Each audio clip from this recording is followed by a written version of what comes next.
Hello everyone and welcome back to another Getting Stuff Painted, my bi-weekly update, give or take on the miniatures I've been painting for the games we cover, have covered, or potentially will cover on the channel, including one very big miniature that didn't really take as long as you might think based on the size of it. But we have some Warcry / Age of Sigmar, we have some Batman the miniature game purely just for something different to paint.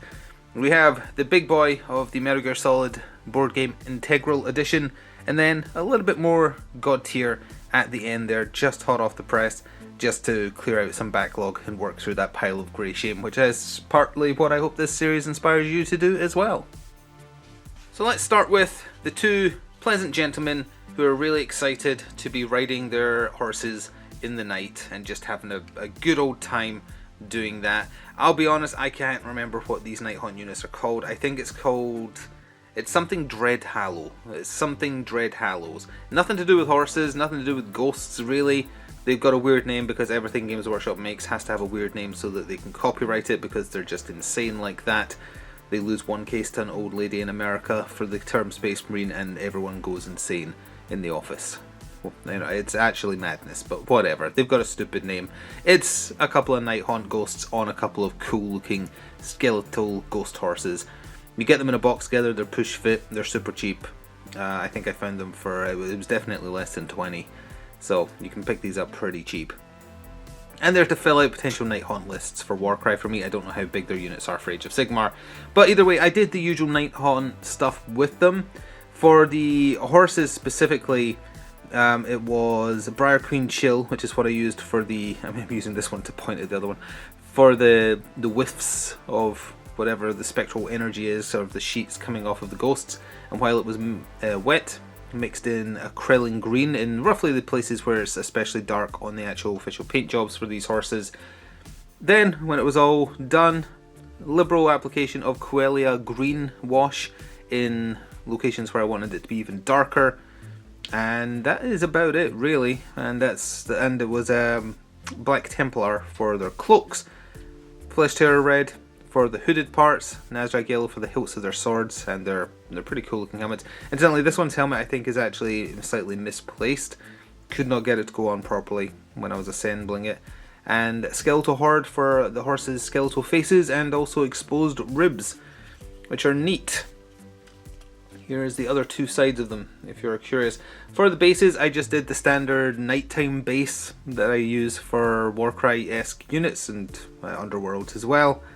Stormfiend blue with some Rattling Grime to pick out the leaves, Mantis Warrior green, and there's some skulls in there as well, so that's just Skeletal Horde again. Cool looking miniatures, cool looking, and I think they're pretty decent on the table, and my dog might be about to bark. Yep, she's wuffing a little bit, just a little wuff, so I don't need to do a cut. Well, I need to cut anyway because I'm done talking about these really. Lead Ultra Silver for the sword blades, and Nuln Oil over everything that was not the ghost parts. And oh yeah, blending into black there is, like, if I was painting these as normal Night Haunt units, I wouldn't have done that because I feel like the sheet plus the spectral part are two separate things. In the official paint job they are not. The black bleeds in, I'm using the horse's nose to point. They're not in the official paint job. The black does bleed into this, so I was just trying to replicate that because I like trying to replicate the official paint jobs and how they do things. So either way, two of whatever those units are called, something Dread Hallow Hollow, something or other. They're cool looking with a very unmemorable name. So now we have some Batman miniature game. This was a boxed set of these three miniatures and it was Batman Beyond themed. So you have Terry McGinnis Batman, you have his younger brother who was not in the cartoon version of Batman Beyond, he was only in the comic version, so I'm not familiar with him, so I don't know his name offhand. And then we have very, very old man Bruce Wayne with his dog. Is that Ace? Was it called Ace in Batman Beyond? I feel like Ace was young Batman's dog, but either way, with his doggo. And I painted these up just because I've had them sitting for like 2 years, and I did recently post a video regarding the future of the Batman miniature game. Not my future, because it's dead and buried basically, but I felt like painting some Batman minis, starting with the one I did in the last update, and then moving on to these since they were in my to-do pile. The game itself seems dead. Night Models is doing some very shady things regarding their crowdfunding and potentially creating yet another shadow name to hide behind for another crowdfunding campaign. I'm not saying they've done that, I'm saying there's allegations of that, just in case they get legal about it. I have looked into it a little bit and only found some corroborating evidence, not enough to state it as a fact, so I am not going to. But if you are interested, go watch the video I posted titled "So is the Batman miniature game dead or what?" because that's my genuine question, and I provide some evidence, and you can take from it what you will. So anyway, Terry McGinnis, who is sort of Batman's clone in the Batman Beyond cartoon. Well, no, sorry, Amanda Waller specifically states in the finale he is not her clone, or his clone rather. He is his biological son, but they do it via... I don't know how familiar you are with the Batman Beyond cartoon. Look, I just used a bunch of Black Templar, Black Legion, and Battle Red. Look, there's nothing much to talk about for these. It's basically the same colour scheme because they're all Batman characters, so they're all just wearing black. Can we talk about how mad it is that how the cartoon excuses that Terry is Bruce's biological son? Because he had another father and mother. The father and mother died, or maybe just the father. But Amanda Waller, seeing that Batman was retiring, decided no, the world actually needs a Batman. So her plan was she got hold of Bruce's DNA, and by DNA I think they mean sperm, and they changed the sperm of Terry's actual father to be Bruce's because he matched the criteria for potentially going the same route as Batman, were he to suffer a tragedy. And that's how he ends up pretty similar to Bruce, and they just clandestinely meet. And he is, I believe Bruce is his father. It's very, very strange, and they have to skirt around the terminology they're using regarding the whole DNA thing because it's a cartoon, so they're not going to be super specific. It's pretty funny and very, very strange. It would have made more sense if, you know, he was just a kid with a similar upbringing and situation to Bruce that Bruce takes a liking to, sees him in him and deems him worthy of being Batman, but whatever. Anyway, this is his younger brother, I think it is, that gets to be Robin in the Batman Beyond comics. Haven't read them, can't comment on them. Pretty cool looking Robin suit. I must give him super strength based on the rules he had for the miniature game. But either way, speaking of the Batman miniature game, if you know any like third-party location that is willing to print out all the 30-card objective decks that Night Models released but did not release physical copies of, making it impossible to legally play their own game, you could let me know. I am interested.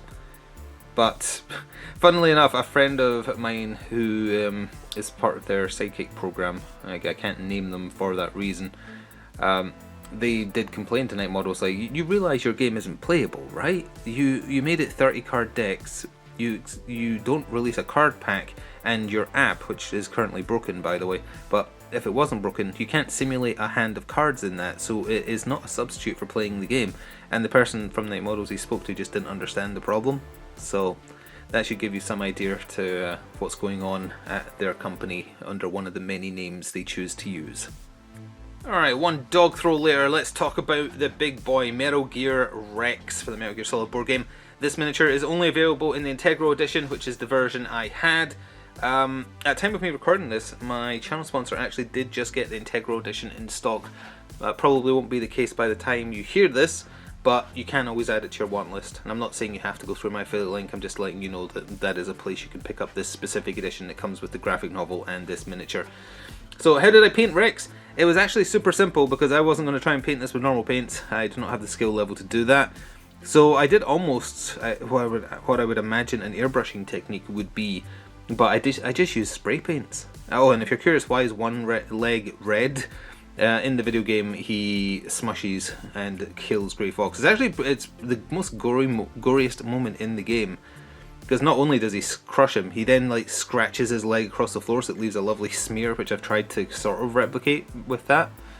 But anyway, I spray painted him in just a silver spray paint I had. I think it's Army Painter Silver, I don't think it was Games Workshop, it doesn't really matter, silver is silver.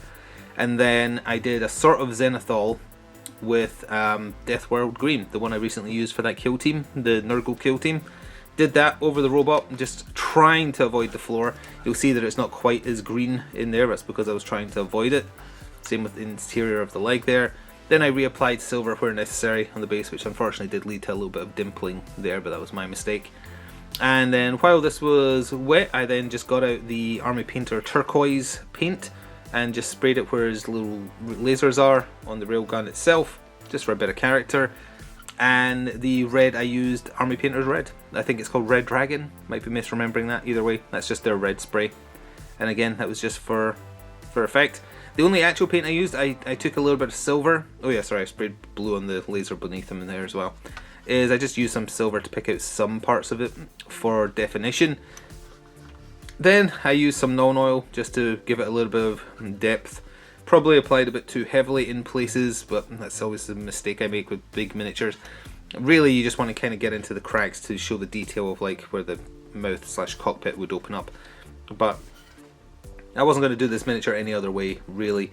And it turned out okay. First time mostly using spray paints on something from start to finish that wasn't scenery. And I like it well enough, and I didn't glue it together. I can still pull off these hands because, I say that, there we go.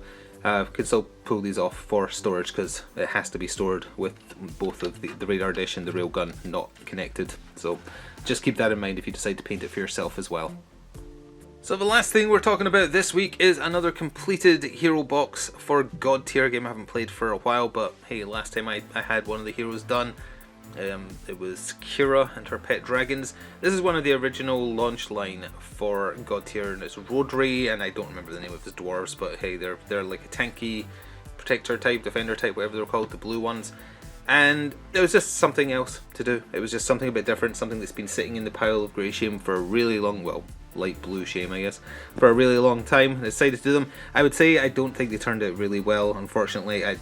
Partially because I feel like these miniatures, they are from the original lineup for God Tier, they're missing a bit of detail, and I don't feel they are as detailed as certainly more modern Steamforged sculpts are, so I feel like that didn't help matters with the contrast paint. But we can talk about in general the colours I used, because I tried to keep them consistent across all of them. I used a lot of Frost Heart for their undergarment, but also one of the colours applied to the base. Turn Blue wash was then put on top of that, and then Citadel's Snow Effect paint that completed the base. For the rest of their armour, the gold parts are Nazrag Yellow. There's a lot of Leadbelcher Silver, Rattling Grime for the interior of shields, and a lot of non-oil. And also I used, I forgot the name of the paint, but it's a technical paint by Citadel specifically for red gems. It's for Eldari stuff. Any red paint would have done. I just wanted to use it a little bit because I hadn't used it for a while. And yeah, non-oil over everything, and that is Magmadroth Flame for the ginger of Rodri's hair.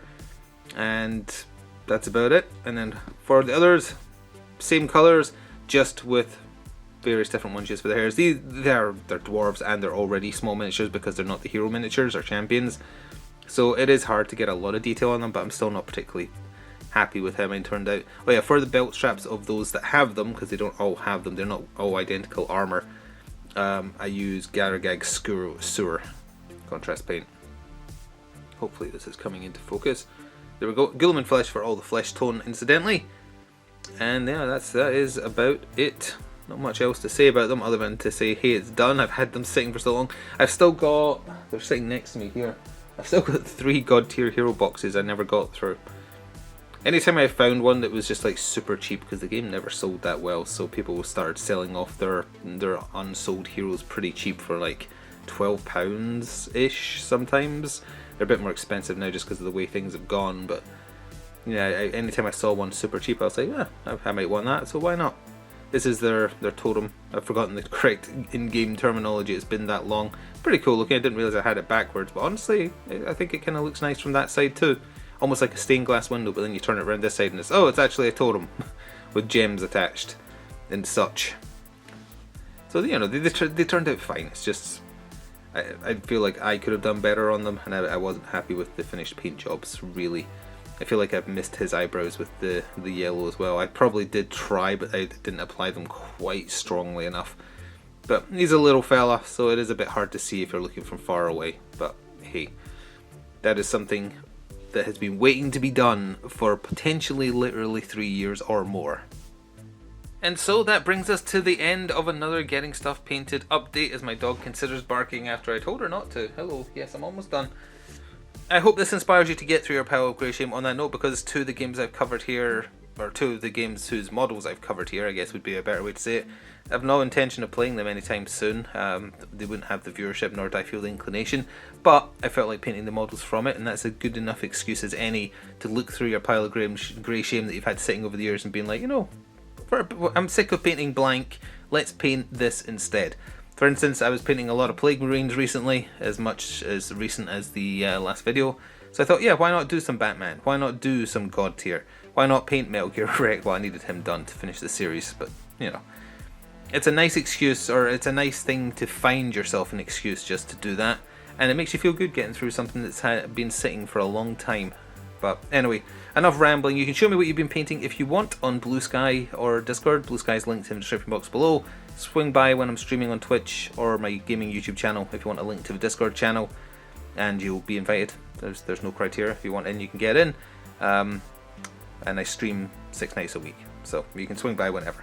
Thank you for watching. Thank you for encouraging and being willing to listen to me ramble about the things I've been painting, and I will see you in 2 weeks to do it again. Until then, ta-ta for now.